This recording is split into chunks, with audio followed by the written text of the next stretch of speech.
ఇచ్చారు, అనేక వస్త్రాలు ఇచ్చారు, అనేక బంగారపు ఆభరణాలు ఇచ్చి అమ్మ సీతమ్మ ఇవన్నీ నీ దగ్గర పెట్టుకో, ఈ పసుపు కుంకుమలు, ఈ గాజులు, ఈ వస్త్రములు, ఈ ఆభరణములు నీ దగ్గర పెట్టుకో అని చెప్పి ఆ ప్రాంతాన్ని వదిలిపెట్టి అక్కడి నుంచి యూపీ, అదంతా కూడా ఉత్తరప్రదేశ్, యూపీ నుంచి ఏపీకి బయలుదేరాడు రామచంద్రమూర్తి. జై శ్రీరామ్, జై శ్రీరామ్, జై శ్రీరామ్. యూపీ టు ఏపీ, అక్కడి నుంచి బయలుదేరి రాముడు బయలుదేరి వచ్చాడనమాట. అక్కడి నుంచి దండకారణ్యం అంటే మధ్యప్రదేశ్, ఒడిస్సా, తెలంగాణ, ఆంధ్రప్రదేశ్ ఇవన్నీ కూడా కలిసి ఉంటాయి మాట. దీన్ని దండకారణ్యము అని చెప్పి అంటారు. యూపీ నుంచి ఏపీలోనికి ప్రయాణం అయ్యారు. అక్కడి నుంచి వెళ్తూ ఉండగా మార్గ మధ్యములో విరాధుడు అన్నటువంటి ఒక రాక్షసుడు వచ్చాడండి. వాడు భయంకరమైనటువంటి రాక్షసుడు. ఆ ప్రాంతం అంతా కూడా రాక్షసులమయం.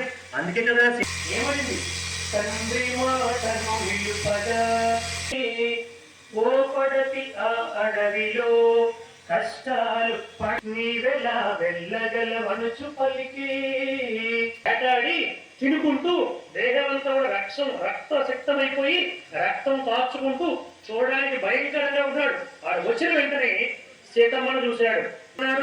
అరణ్యానికి తపస్సు చేసుకోవడానికి వచ్చారు.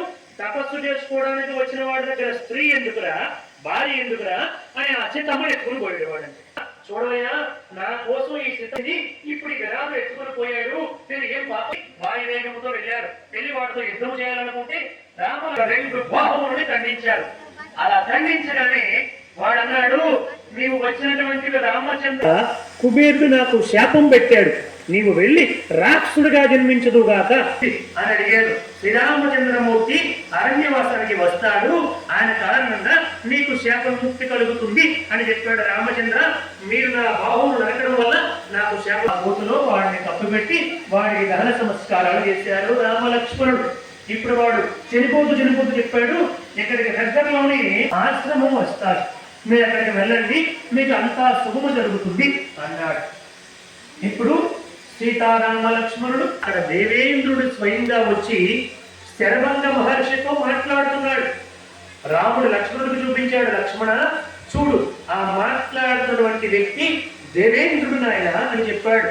ఆ దేవేంద్రుడు ఏం మాట్లాడుతున్నాడంటే, శరభంగ మహర్షి అదిగో రామ లక్ష్మణుడు సీతమ్మ ఈ ప్రాంతానికి వచ్చాడు.